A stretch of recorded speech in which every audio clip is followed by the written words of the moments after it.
Hello guys, आप सभी का स्वागत है पीपीआई ट्यूटोरियल में। Welcome to PPI tutorial. मैं विकास कुमार आप सभी का स्वागत करता हूं पीपीआई ट्यूटोरियल में। और आज मैं आपको बताने जा रहा हूं कि अगर आप पैरामेडिकल, पॉलिटेक्निक या आईटीआई की तैयारी कर रहे हैं और अपनी तैयारी को और बेहतरीन करना चाहते हैं तो इस चैनल से जुड़ जाइए, क्योंकि इस चैनल पे आपको बिहार, यूपी और झारखंड तीनों स्टेट्स के पैरामेडिकल, पॉलिटेक्निक और आईटीआई की तैयारी करवाई जाती है। और अपनी तैयारी को और बेहतर करना चाहते हैं तो इस चैनल से जुड़ जाइए। और क्लासेस और लेक्चर्स और लाइव टेस्ट और मॉक टेस्ट के द्वारा आपकी तैयारी को और बेहतरीन कराया जाता है। तो अगर आपने टेलीग्राम चैनल नहीं ज्वाइन किया है तो लिंक डिस्क्रिप्शन बॉक्स में है, अभी जाके टेलीग्राम चैनल ज्वाइन कर लीजिए। वहां पे आपको क्लास के नोट्स, पीडीएफ, मॉक टेस्ट और क्लास के टाइमिंग्स और स्केड्यूल सारे टेलीग्राम चैनल पे बताए जाते हैं। और इस चैनल से भी सब्सक्राइब कर लीजिए इस चैनल को, और यहाँ पे बेल आइकन भी दबा लीजिए, क्योंकि आपको हर बेल आइकन के साथ आपको नोटिफिकेशन मिलेगा हमारे प्रत्येक क्लास का। सो इस चैनल से जुड़ जाइए अपनी तैयारी को और बेहतर करने के लिए for Bihar, UP and Jharkhand paramedical, polytechnic और आईटीआई। चलिए अब इस क्लास को शुरू करते हैं। तो चलिए क्लास पे चलते हैं हम लोग, ठीक है। क्लास के बाद अपना कमेंट जरूर दीजिएगा फीडबैक में कि आपको क्लास कैसी लगी। चलिए क्लास शुरू करते हैं।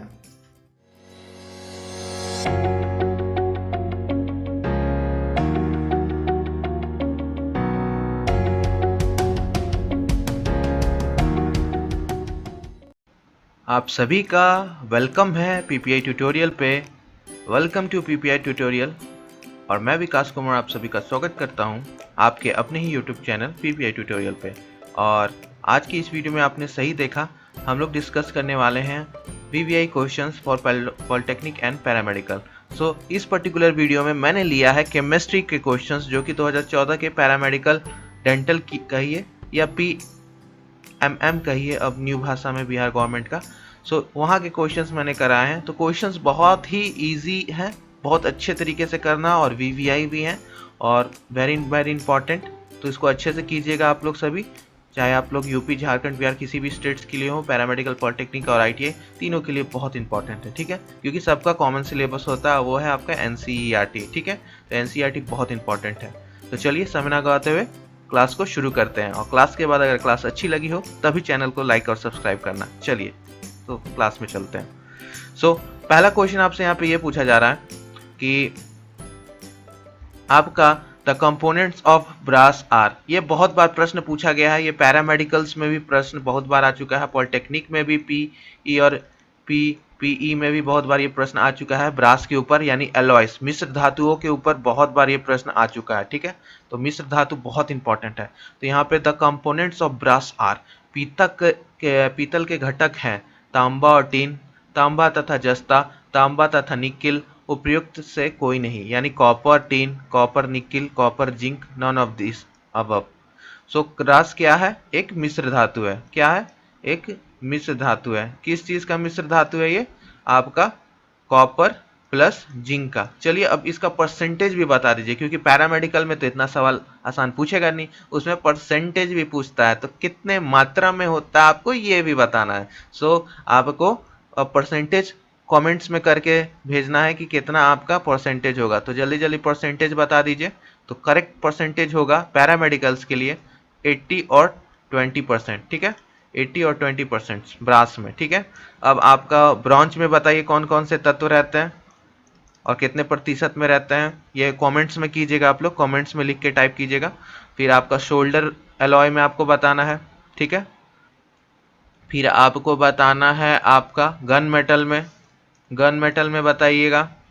तो ये 3 तत्वों को आपको कमेंट्स करना है, उसका कॉम्पोजिशन प्लस कौन सा तत्व से बना है, कितना परसेंटेज है, ये तीनों आपको होमवर्क है। ये आपको कमेंट्स में करना है, ठीक है। ये आपको कमेंट्स में आंसर देना है, ठीक है। तो ये बहुत इजी प्रश्न था। और एलॉयज पैरामेडिकल हो या पॉलिटेक्निक हो, बिहार, झारखंड, यूपी, हर जगह के लिए बहुत ही इंपॉर्टेंट है वीवीआई। तो एलॉयज जितने भी 8-10 एलॉयज हैं आप अच्छे से याद कर लीजिए, जैसे शोल्डर, गन मेटल, ब्रास, ये सब ब्रॉन्ज, ये सब आपको याद होना चाहिए, ठीक है। स्टील भी बहुत इंपॉर्टेंट है। स्टेनलेस स्टील और स्टील दोनों में क्या डिफरेंस है ये भी आपको पता होना चाहिए, ठीक है। सो ये था आपका क्वेश्चन नंबर 1। आई होप आप सभी को समझ में आ गया होगा। चलिए नेक्स्ट क्वेश्चन पे चलते हैं। नेक्स्ट क्वेश्चन आपका पूछ रहा है इन द रिएक्शन, एक रिएक्शन दे रखा है, chlorine can be consider as, एक अभिक्रिया आपको दे रखी है, तो उसमें क्लोरीन को हम लोग क्या मानेंगे, ठीक है। एक कैटलिस्ट, एक ऑक्सीडाइजिंग एजेंट, एक रिड्यूसिंग एजेंट, या नॉन ऑफ दी अबव। ठीक है, ऑक्सीजीकरण घटक या एक अपचयक घटक, उपयुक्त में से कोई नहीं, या एक उत्प्रेरक। आपको बताना क्या है यहाँ पे, क्लोरीन आपका क्या काम कर रहा है। तो इस रिएक्शन में, रिएक्शन क्या है आपका, रिएक्शन है आपका 2FeCl2, ठीक है, प्लस Cl2, ठीक है, रिएक्शंस हुआ तो बना 2FeCl3। तो ये क्वेश्चंस बहुत ही अच्छा क्वेश्चंस है। इस टाइप्स के क्वेश्चंस आपका ऑक्सीडेशन आइजिंग एजेंट और रिड्यूसिंग एजेंट्स के ऊपर बहुत बार पूछता है। तो ये सभी के लिए इंपॉर्टेंट है, क्योंकि ये 9th-10th में भी हम लोग रिडॉक्स रिएक्शंस पढ़ रखे हैं, 10th में भी। और ये आपका रिडॉक्स रिएक्शन से एक स्पेशल चैप्टर भी है आपका, कहाँ पे है, तो क्लास 11th में है। ठीक है, रिडॉक्स रिएक्शन। तो ये सारे आपके इंपॉर्टेंट चैप्टर्स हैं, वहाँ से आए। तो आंसर बताइए क्या होगा, इसका आंसर करेक्ट आपका क्या होगा, आपको बताना है। चलिए मैं देख रहा हूँ कमेंट बॉक्स में किसका आंसर सही आता है, जल्दी बताइए क्या है। तो ये आपका एक ऑक्सीडाइजिंग एजेंट का काम कर रहा है। किस चीज़ का, ऑक्सीडाइजिंग एजेंट। ठीक है, ऑक्सीजीकरण घटक है। ठीक है, क्यों, क्योंकि ये ऐड हो रहा है। ठीक है, Cl3 इसमें ऐड हो रहा है Cl, ये ऑक्सीडाइजिंग करा रहा है, इसका ऑक्सीडेशन स्टेट में चेंजेस आ रहा है, तो ये ऑक्सीडाइजिंग एजेंट का काम करेगा। ठीक है, तो आपको ऑक्सीडाइजिंग एजेंट क्या होता है, रिड्यूसिंग एजेंट क्या होता है, ये हमेशा बच्चे कंफ्यूज रहते हैं। फिर ऑक्सीडेशन का क्या मतलब होता है, रिडक्शन का क्या मतलब होता है, इसमें बच्चे हमेशा कंफ्यूज रहते हैं। ठीक है, कि ऑक्सीडाइजिंग एजेंट और ऑक्सीडेशन में क्या डिफरेंस है, रिडक्शन और आपका रिड्यूसिंग एजेंट में क्या डिफरेंस है। तो ये हमेशा आपका कन्फ्यूजन का कारण रहता है, इसलिए इसको अच्छे से कर लीजिए कि आपको कन्फ्यूजन ना हो। ठीक है, हमेशा ये विपरीत रहता है, इसका मीनिंग हमेशा डिफरेंट रहता है। तो ऑक्सीडाइजिंग एजेंट क्या होता है कि जिसमें आपका इजीली ट्रांसफर हो जाए। ठीक है, जिसमें गेन्स हो किस चीज़ का, इलेक्ट्रॉन्स का। ठीक है, इलेक्ट्रॉन्स का गेन। और ऑक्सीडेशन मतलब क्या होता है, लूज करना इलेक्ट्रॉन्स। तो ये आपका जस्ट अपोजिट रिडक्शन और रिड्यूसिंग एजेंट में हो जाएगा। तो ये था आपका पूरा थ्योरी और ये क्वेश्चंस। तो इस टाइप के क्वेश्चंस वीवीआई हैं, पॉलिटेक्निक के लिए तो खासकर है, पैरामेडिकल के लिए भी। ठीक है, इसको अच्छे से कर लीजिएगा क्वेश्चन नंबर 2 को। ठीक है, oxidising agent, reducing agent, oxidation, reduction यानी ऑक्सीजीकरण, अपचक, फिर अपचक घटक और ऑक्सीजीकरण घटक क्या होता है, ये एकदम अच्छे से क्रिस्टल क्लियर होना चाहिए एकदम ये टॉपिक। ठीक है, ठीक है, इसको अच्छे से नोट्स बना लीजिएगा इसके ऊपर क्लास के बाद। नेक्स्ट क्वेश्चन पे चलते हैं my dear students. So next question आपसे क्या पूछ रहा है कि amino acids are found by the breakdown of which compound of our diet. ठीक है, अमाइनो एसिड आहार के किस घटक के अपघटन के द्वारा बनता है, अमाइनो एसिड्स किस कारण बनता है। तो यहाँ पे थोड़ा सा बायोलॉजी भी आपका आ गया है। ठीक है, बायोलॉजी भी यहाँ पे आ गया। तो ए प्रोटीन, वसा, कार्बोहाइड्रेट, उपयुक्त में से कोई नहीं। तो protein, fat, carbohydrate, none of the above. तो आपको अब बताना है कि इसमें सही उत्तर आपका क्या होगा। तो अमाइनो एसिड्स किससे बनता है, जल्दी बताइए। अमाइनो एसिड्स किसके ब्रेकडाउन से बनता है, तो ये होता है आपका प्रोटीन्स। प्रोटीन्स के टूटने की वजह से अल्फा अमाइनो एसिड्स बनते हैं। ठीक है, ठीक है, फैट्स के टूटने की वजह से क्या बनता है आपका, फैटी एसिड्स, ग्लिसरॉल्स, ये सब ट्राइग्लिसराइड्स, ये सब fatty acids, fatty acids, glycerol, ठीक है, ट्राइग्लिसराइड्स, ये सब आपका बनता है। ठीक है, कार्बोहाइड्रेट्स का टूटने की वजह से क्या बनता है, कार्बोहाइड्रेट्स का टूटने की वजह से बनता है आपका स्टार्च, स्टार्च यानी ग्लूकोज। ठीक है, ये आपका हो गया। तो करेक्ट आंसर क्या हो गया आपका, ए प्रोटीन। तो इसमें बायो प्लस केमिस्ट्री दोनों है, तो इसको हम लोग क्या बोलेंगे, बायोकेमिस्ट्री का सवाल है ये। बायोकेमिस्ट्री से एक क्वेश्चन हमेशा पैरामेडिकल्स में रहता है और आपका पॉलिटेक्निक्स में भी आ सकता है, क्योंकि ये क्वेश्चंस आपका 10th क्लास के ऊपर बेस्ड है, 10वीं कक्षा के ऊपर बेस्ड है। इसी टाइप का क्वेश्चंस आपका PMM में पूछेगा। आपका नया एग्जाम्स का नाम क्या चेंज कर दिया गया है, PMM, बिहार को पैरामेडिकल डेंटल को अब PMM बोला जाता है। यानी पैरामेडिकल मैट्रिक लेवल। ठीक है, ये चेंजेस आपका आया है। ठीक है, आई होप ये क्वेश्चंस भी आपको समझ में आ गया होगा। चलिए क्वेश्चन नंबर 4 के ओर चलते हैं। सो माय डियर स्टूडेंट्स, अब क्वेश्चन नंबर 4 में आपसे क्या पूछ रहा है, विच of the following salts has the lowest pH value. अब ये क्वेश्चंस पीएच पे आ गया, यानी पीएच मान के ऊपर आ गया। पीएच मान के ऊपर हमेशा आता है। ठीक है, तो निम्नलिखित लवणों में से किसका सबसे कम पीएच मूल्य होता है। तो आपका यहाँ पे 4 दे रखा है। सबसे पहला काम है आपका कि आपको सबका केमिकल नेम लिखना है कमेंट्स में। कमेंट्स में सबको केमिकल नेम्स लिखना है, चारों आपका लवणों का। क्या बोलेंगे इसको, ठीक है, NH4 ट्वाइस SO4 को क्या बोलेंगे, NaSCO3 को क्या बोलेंगे, K2SO4 को क्या बोलेंगे, और NaCl का। तो लोएस्ट पीएच यहाँ लिखा हुआ है। प्रश्न समझिए, सबसे कम यानी सारे सॉल्ट्स हैं, क्या है, सॉल्ट्स में सबसे कम पीएच किसका रहेगा। तो ये यहाँ पे आपका थोड़ा सा इक्विलिब्रियम टच कर रहा है ये चैप्टर। इक्विलिब्रियम यानी साम्य अवस्था चैप्टर है ना, तो चैप्टर नंबर 7 क्लास 11th का, वहाँ ये टच कर रहा है आपका कॉन्सेप्ट। क्योंकि सॉल्ट्स दे रखा है, सॉल्ट्स का तो 7 रहता है, ठीक है, न्यूट्रल रहता है। लेकिन इसमें भी आपको पूछ रहा है कि लोएस्ट पीएच का मतलब क्या होगा। पीएच का मतलब क्या होता है, एसिडिक नेचर। तो आपका एसिडिक नेचर कब शो करता है, अम्लीय नेचर कब शो करता है, जब वो स्मॉलर देन 7 रहे। बात सही है, स्मॉलर देन 7 रहेगा तभी तो आपका शो करेगा। तो आपका इसमें से कौन सा है जो आपका एसिडिक नेचर शो करे। ठीक है, एसिडिक नेचर शो करने के लिए आपको क्या होगा, आपको weak base plus strong acid जब आपस में मिलता है तब आपका बनेगा जो सॉल्ट, वो एसिडिक नेचर का होगा। जो सॉल्ट बनेगा वो आपका एसिडिक नेचर का होगा।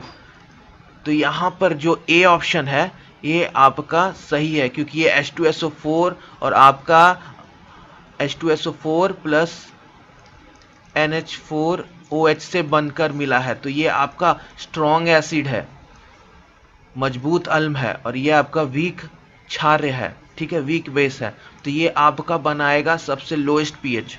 बाकी सब में देखोगे तो नहीं है, लेकिन यहाँ पर आपका सबसे बेस्ट है। तो इसलिए 4 का क्वेश्चंस का आपका ए रहेगा। अब इसका नेम आपको देना है, यानी केमिकल नेम इसको क्या बोलेंगे ये आपको बताना है कमेंट करके कि सब कंपाउंड्स का हम लोग यौगिकों का क्या नाम देंगे। ठीक है, ये आपका होमवर्क है। ठीक है माय डियर स्टूडेंट्स, क्वेश्चन समझ में आया ना, नहीं समझ में आया होगा तो रिपीट कर लीजिएगा। बेसिक थ्योरी यही है कि आपका अगर सॉल्ट को एसिडिक नेचर चाहिए तो आपको वीक बेस और स्ट्रॉन्ग एसिड से मिलाकर, क्योंकि एसिड प्लस बेस क्या बनाता है आपका, एसिड प्लस बेस क्या बनाता है, सॉल्ट यानी लवण। क्षार्य प्लस अम्ल मिलाएंगे तो हमेशा साल्ट बनाएगा। तो सॉल्ट का भी कैरेक्टरिस्टिक होता है कि वो क्षारीय सॉल्ट है, यानी थोड़ा सा नेचर उसमें क्षारीय है कि अम्लीय है। तो अम्लीय के लिए आपको स्ट्रॉन्ग एसिड, वीक बेस, और आपका यहाँ पर एसिडिक नेचर के लिए, बेसिक नेचर के लिए आपका स्ट्रॉन्ग बेस, वीक एसिड। ठीक है, तो ये आपका सब बेसिक है। ठीक है, और ये तो NaCl न्यूट्रल है। ठीक, तो ये था आपका क्वेश्चन नंबर 4 का पूरा थ्योरी, और ये आपको इक्विलिब्रियम चैप्टर का है, चैप्टर नंबर 7 क्लास 11th। ठीक है, आई होप आपको ये क्वेश्चन समझ में आ गया होगा। चलिए नेक्स्ट क्वेश्चन पे चलते हैं। क्वेश्चन नंबर 5 आपसे क्या पूछ रहा है, चलिए देख लेते हैं। क्वेश्चन नंबर 5 आपसे क्या पूछ रहा है, क्वेश्चन नंबर 5 आपसे ये पूछ रहा है कि which of the following salt dissolve in water to produce hard water. ठीक है, ये आपका हार्ड वाटर यानी कठोर जल, मृदु जल, यानी कौन सा चैप्टर, हाइड्रोजन चैप्टर के ऊपर आया है। हाइड्रोजन वाले चैप्टर पे आया है आपका। सो वहाँ पे मैंने हार्ड वाटर, कठोर वाटर और मृदु जल को पढ़ा रखा है। प्रीवियस ईयर्स जो हमारे पैरामेडिकल्स में है, आप लोग टेलीग्राम चैनल ज्वाइन कर सकते हो और यूट्यूब के प्लेलिस्ट में भी जाके देख सकते हो कि पूरा प्रीवियस ईयर्स मैंने सॉल्व करा रखा है पैरामेडिकल्स का, और पॉलिटेक्निक का भी जल्द शुरू करवाऊंगा, तो उसको भी जाके आप लोग देख सकते हो। सो यहाँ पे क्वेश्चंस क्या पूछ रहा है कि which of the following salt dissolve in water to produce hard water. कौन सा सॉल्ट को हम लोग डालते हैं टू प्रोड्यूस हार्ड वाटर। निम्नलिखित में से कौन सा लवण जल में घुलने से कठोर जल की उपयुक्त होता है? तो हार्ड वाटर होने के लिए माय डियर स्टूडेंट्स आपको मैंने एक ट्रिक बता रखा है, BSc, यानी हार्ड वाटर को BSc डिग्री का कोर्स करवाओ। ठीक है, तो उसमें क्या क्या होना चाहिए, क्योंकि हीरो कौन है आपका हार्ड वाटर का? कैल्शियम और मैग्नीशियम। तो ये हमेशा आपका कैटायन पार्ट है, यानी पॉजिटिव पार्ट है, धनायन पार्ट है। अनायन पार्ट यानी रीनायन पार्ट में क्या रहेगा? BSc कोर्स कराओ। तो सबसे पहले बाइकार्बोनेट, S फॉर सल्फेट और C फॉर क्लोराइड। ये तीनों चीज आपका रह गया तो वो हार्ड वाटर कहलाएगा। तो अब इसमें देखते हैं लवण में कौन कौन सा है। मैग्नीशियम बाइकार्बोनेट, कैल्शियम क्लोराइड और कैल्शियम सल्फेट। तो इसमें तीनों है आपका, कैल्शियम सल्फेट, कैल्शियम क्लोराइड और बाइकार्बोनेट, तीनों है कैल्शियम मैग्नीशियम के साथ। तो ये आपका उपयुक्त में से सभी हो जाएगा। तो ये ट्रिक याद रखना, हार्ड वाटर को कौन सा कोर्स कराने के लिए भेज रहे हैं हम लोग? BSc, bachelors in science. ठीक है, तो BSc कोर्स करा दीजिए इसको और आपका ये क्वेश्चंस हार्ड वाटर पे सॉल्व हो जाएगा। तो ये ट्रिक मैंने आपको पैरामेडिकल्स में भी बताया था और यहाँ भी बता रहा हूँ। तो ये हमेशा हार्ड वाटर सभी पॉलिटेक्निक के लिए, तो खासकर पॉलिटेक्निक वाले बच्चों के लिए ये खासकर है, PE और PE का जो दे रहे हैं उनके लिए, क्योंकि क्वेश्चंस इसी टाइप का पूछता है उनके लिए। पॉलिटेक्निक का लेवल थोड़ा सा कम रहता है आपका, इसी लेवल का पूछता है, यानी पैरामेडिकल डेंटल बोलिए या पैरामेडिकल मैट्रिक लेवल बोलिए, इसी लेवल का पूछता है। ठीक है, और ये पैरामेडिकल में भी सवाल बहुत बार आ चुका है बिहार और झारखंड में, तो ये बहुत अच्छा है। यूपी में तो हमेशा आता है पॉलिटेक्निक में, क्योंकि मैंने प्रीवियस ईयर्स देखा तो वहाँ पे हार्ड वाटर और सॉफ्ट वाटर पे पूछता है ये। तो ये था आपका क्वेश्चन नंबर 5। ठीक है, चलिए हम नेक्स्ट क्वेश्चन पे चलते हैं। सो क्वेश्चन नंबर 6 अब देखते हैं my dear students. Which of the following is the correct name of NaSCO3? बहुत अच्छा क्वेश्चन है, बहुत अच्छा क्वेश्चन है कि NaHCO3 को करेक्ट नेम क्या है आपका? Sodium acetate, nitrogen hydrogen carbonate, sodium hydrogen carbonate या सोडियम हाइड्रोजन ट्राइऑक्साइड। ठीक है, तो आपको बताना है कि NaSCO3 का क्या नेम होता है। ठीक है, बहुत ही इजी प्रश्न है, बहुत बहुत बहुत इजी प्रश्न है। ठीक है, तो NaHCO3, तो Na क्या हो गया आपका? सोडियम, और ये क्या हो गया आपका? बाइकार्बोनेट, जिसको कि अदर भाषा में हम लोग क्या बोलते हैं? Hydrogen carbonate. ये भी इसका अदर नेम है, हाइड्रोजन कार्बोनेट। तो क्या हो गया? सोडियम हाइड्रोजन कार्बोनेट बोलिए चाहे सोडियम बाइकार्बोनेट बोलिए, दोनों सेम है। तो ऑप्शन नंबर सी हो गया, सोडियम हाइड्रोजन कार्बोनेट। ये आपका 10th बेसिस पे सवाल है। ठीक है, ये 10th बेसिस पे सवाल है, बहुत ही अच्छा प्रश्न है। अब इसका कॉमन नेम बता दीजिए, तो वॉशिंग सोडा होगा कि बेकिंग पाउडर होगा कि बेसिक सोडा होगा, आपको कमेंट करके ये बताना है। ठीक है, इसको क्या बोलते हैं? सोडियम बाइकार्बोनेट को वॉशिंग सोडा बोलते हैं कि आपको बेकिंग सोडा बोलते हैं कि बेकिंग पाउडर है कि दोनों होता है, बेकिंग पाउडर बेकिंग सोडा? ये आपको कमेंट करना है, क्योंकि पैरामेडिकल्स में ये सवाल आ रखा है आपका बेकिंग सोडा और बेकिंग पाउडर के ऊपर। ठीक है, और पॉलिटेक्निक के लिए भी इसी टाइप के प्रश्न, कंपाउंड्स के नेम्स, उसका कॉमन नेम्स, यही सब आते हैं। तो ये क्वेश्चन नंबर 6 बहुत ही ईजी था। ठीक है, ईजी था कि नहीं क्वेश्चन? एक बार टाइप कीजिए, ईजी क्वेश्चन है ना? PMM में, सॉरी, पैरामेडिकल डेंटल बोलिए या PMM। सो अच्छा लग रहा है तो एक बार लाइक कर दीजिए जल्दी जल्दी, सभी स्टूडेंट्स लाइक कर दीजिए वीडियोस को, तुरंत लाइक कर दीजिए। ठीक है, अच्छा लग रहा है क्लास तो। ठीक है, और जो बच्चे नए हैं टेलीग्राम चैनल ज्वाइन कर लीजिएगा, वहाँ पर आपको सारे क्लासेस, अब जल्दी मैं टेस्ट भी शुरू करूँगा, थोड़ा सा समय और दे दीजिए, टेस्ट भी जल्दी शुरू करूँगा, केमिस्ट्री से, बायो से, फिजिक्स से। सो टेलीग्राम चैनल ज्वाइन कर लीजिएगा, वहाँ पे टेस्ट लूँगा मैं आपका, और रोज़ टेस्ट चलेगा आपका, क्वेश्चंस मैं दूंगा। सो आप ये क्वेश्चंस सब नोट्स कर लीजिएगा। अब नेक्स्ट क्वेश्चन पे चलते हैं, क्वेश्चन नंबर 7। क्वेश्चन नंबर 7 पूछ रहा है, by which the identity of element is determined, जिससे एक तत्व का पहचान का निर्धारण होता है इनके प्रोटॉन्स की संख्या से, इनके न्यूट्रॉन्स की संख्या से, इनके इलेक्ट्रॉन्स की संख्या से, इनके परमाणु की संख्या से। By which the identity of element is determined, तो its number of proton, किसी भी एलिमेंट्स का आइडेंटिटी हम लोग कैसे निकालते हैं? उसके प्रोटॉन्स की संख्या से, उसके न्यूट्रॉन्स की संख्या से, उसके इलेक्ट्रॉन्स की संख्या से, या उसके एटॉमिक नंबर से। तो आपको बताना है कि किस संख्या से हम लोग निकालते हैं। तो सबसे पहली बात, कोई भी एलिमेंट तत्व को हम कैसे पहचानते हैं कि ये कौन सा तत्व है? जेड से। जेड का क्या मतलब होता है आपका? एटॉमिक नंबर, परमाणु क्रमांक। बात सही है, बेसिक टॉपिक्स में हम लोग पढ़ रखे हैं इसको। सो परमाणु क्रमांक कैसे निकालते हैं हम लोग किसी तत्व का? तो उसके टोटल नंबर ऑफ प्रोटॉन्स की संख्या से। किस चीज से? कि प्रोटॉन्स की संख्या से। तो उसमें कितना प्रोटॉन्स का संख्या है उससे हम लोग निकालते हैं कि उसमें कितना आपका है। तो ये था आपका प्रोटॉन्स, तो यानी आपका ए हो गया सही उत्तर। ठीक है, अब उसका हम पूछेंगे भार कैसे निकालेंगे। ठीक है, एटॉमिक भार। ठीक है, परमाणु भार। तो उसमें क्या करना होगा? प्रोटॉन्स और न्यूट्रॉन्स की संख्या को जोड़ देना होगा। तब आपका ए, यानी इसका सिंबल क्या है? ए। इसका सिंबल क्या है? एटॉमिक नंबर का जेड। ये क्या है? सब सिंबल है, रिप्रेजेंटेशन करते हैं हम लोग इससे। ठीक है, तो ये आपका बहुत इजी, सबसे इजी क्वेश्चन आज के क्लास का हम यही बोलेंगे, क्योंकि ये तो हम लोग 9-10 से atomic number, atomic mass, protons, neutrons, ये सब आना चाहिए। और न्यूट्रॉन्स नंबर्स कैसे निकालते हैं हम लोग? अगर ना पता हो तो ए माइनस जेड कर देते हैं, यानी परमाणु भार से एटॉमिक परमाणु क्रमांक को घटा दीजिए, आपका निकल जाएगा। तो ये था आपका क्वेश्चन नंबर 7। अब 8 देख लेते हैं। As you move from left to right in the periodic table. वाह वाह, ये है आपका पीरियोडिक टेबल, आवर्त सारणी वाला चैप्टर के ऊपर है। क्लास 10th का चैप्टर नंबर 5 एनसीईआरटी का, और क्लास 11th का चैप्टर नंबर 3 पीरियोडिक टेबल। सो आवर्त सारणी में आप जैसे बाएं ओर से दाहिने ओर जाएंगे, यानी लेफ्ट टू राइट जाएंगे।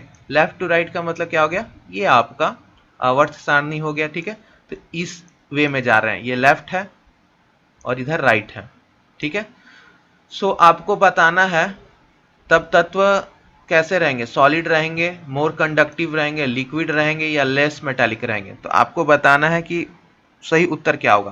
तो लेफ्ट टू राइट जाने पे सबसे पहला मैंने आपको पीरियोडिक चैप्टर में ये करा रखा है, प्रीवियस ईयर में देखिएगा कि लेफ्ट टू राइट पैरामेडिकल्स और पॉलिटेक्निक का बहुत बेहतरीन प्रश्न है कि लेफ्ट टू राइट जाने पे, यानी पीरियड में जाने पे आपका क्या होता है?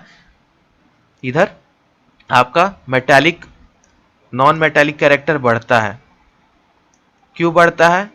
क्योंकि आपका इलेक्ट्रोनेगेटिविटी ऋणात्मकता, विद्युत ऋणात्मकता आपका बढ़ता है इस वजह से। तो आपका सही उत्तर क्या होगा? लेस रिएक्टिव, यानी D. D is your correct उत्तर। क्यों ऐसा होता है? क्योंकि न्यूक्लियर चार्ज बढ़ जाता है। ये तीन चीज मैंने आपको ऑलरेडी बता रखा है, nuclear charge, non metallic character और इलेक्ट्रोनेगेटिविटी। ये था आपका क्वेश्चन नंबर 8, जो कि आपका पीरियोडिक टेबल पे था। आपको इस चैप्टर से आपको आने चाहिए इलेक्ट्रोपॉजिटिविटी क्या होता है, आपका आयनन विभव, आयनाइजेशन पोटेंशियल क्या होता है, इलेक्ट्रोपॉजिटिविटी का हिंदी आपका विद्युत धनात्मकता, आयनाइजेशन पोटेंशियल का आयनन विभव, इलेक्ट्रॉन एफिनिटी का विद्युत बंधुता आपका, फिर इलेक्ट्रोनेगेटिविटी हो गया, विद्युत ऋणात्मकता, ये सब आपको आना चाहिए। फिर एटॉमिक साइज, ये सारे कैरेक्टरिस्टिक्स आपके इंपॉर्टेंट हैं। ठीक है, पीरियोडिक टेबल से सवाल पूछता है। तो ये था आपका क्वेश्चन नंबर 8, जो कि बहुत ही इजी क्वेश्चन था, जो कि पीरियोडिक टेबल के ऊपर था। नेक्स्ट क्वेश्चन पे चलते हैं माय डियर स्टूडेंट्स। और आप लोगों को सारे क्लासेस करना है, जितना भी मैंने पैरामेडिकल्स का करा रखा है। क्वेश्चंस इजी हो सकते हैं लेकिन रिपीटेड होते हैं आपके पैरामेडिकल और पॉलिटेक्निक में, तो इसको अच्छे से करना है आप सभी को। ठीक है, फिर एक और सवाल आपका, हर जेंटल्स रो इन ए पीरियोडिक टेबल्स आर, यानी पीरियोडिक टेबल के ऊपर है, आवर्त सारणी के ऊपर है पीरियोडिक टेबल। ठीक है, पीरियोडिक टेबल के ऊपर एक और सवाल है, तो आपसे पूछ रहा है कि यहाँ पे माय डियर स्टूडेंट्स की आवर्त सारणी में 36 पंक्तियों को कहते हैं पीरियड, फैमिली, सॉलिड मैटर या गैस? तो आपको बताना है क्या बोलते हैं। हॉरिजेंटल मतलब क्या होता है? ये। वर्टिकल मतलब क्या होता है? ये। इसको क्या बोलते हैं? Horizontal, horizontal. इसको क्या बोलते हैं हम लोग? वर्टिकल। ये 180 डिग्री है, ये 90 डिग्री है, मतलब खड़ा है सीधे। सो क्या बोलेंगे इसको? हॉरिजेंटल को पीरियड, और वर्टिकल को क्या बोलेंगे, वर्ग, ग्रुप। तो पीरियड को क्या बोलेंगे हम लोग हिंदी में, आवर्त, आवर्त बोल सकते हो। और ग्रुप को क्या बोलोगे, वर्ग। और जिनको लग रहा है कि मैं फास्ट पढ़ा रहा हूँ तो एक बार आप रिपीट करके भी देख सकते हो, ठीक है। नहीं समझ में आया कुछ भी तो रिपीट करके वापस देख लीजिएगा लेक्चर को एक बार और, ठीक है। अब लास्ट प्रश्न पे चलते हैं। ये तो था बहुत बच्चा वाला प्रश्न, क्योंकि ये सब जेन्युइन प्रश्न है, मैंने तो कहीं से लाया नहीं हूँ, क्योंकि ये जो प्रश्न है सारे जेन्युइन प्रश्न है प्रीवियस ईयर्स के, ठीक है। अब लास्ट प्रश्न देख लेते हैं, व्हाट इज एन एटम, एक परमाणु क्या है, ठीक है। इस प्रश्न को करने से पहले बस इतना ही बोलूँगा कि प्लेलिस्ट में जाके आप लोग कंप्लीट कर लीजिए केमिस्ट्री का, बायो का। अब जल्दी फिजिक्स भी मैं लाने वाला हूँ प्रीवियस ईयर्स पूरा 2010 से 20 तक। इंग्लिश भी कंप्लीट कराना है मुझे पैरामेडिकल्स का। पॉलिटेक्निक का भी स्पेशल स्टार्ट होगा जल्दी ही, ठीक है।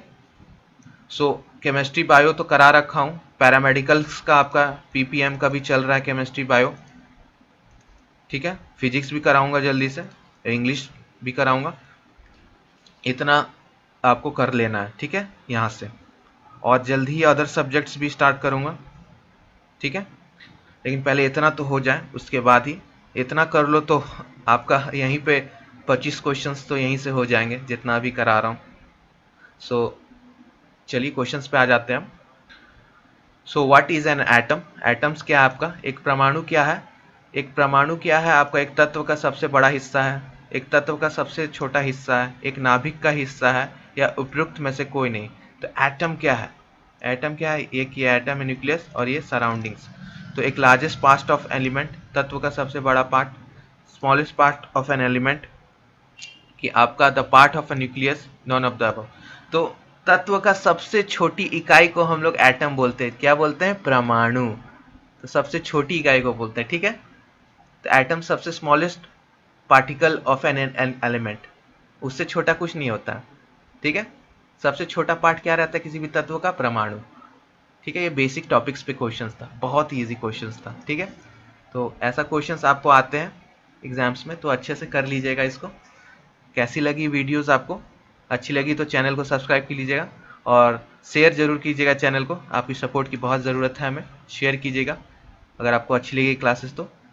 इस क्लास पे हम लोग बिहार, यूपी, झारखंड के लिए पैरामेडिकल, पॉलिटेक्निक और आईटीआई का पूरा तैयारी कराते हैं निःशुल्क, फ्री। तो चलिए नेक्स्ट क्लास में मिलेंगे, तब तक के लिए पढ़ते रहिए एंड बाय बाय। और टेलीग्राम चैनल ज्वाइन करना ना भूलिएगा। Bye bye and keep studying.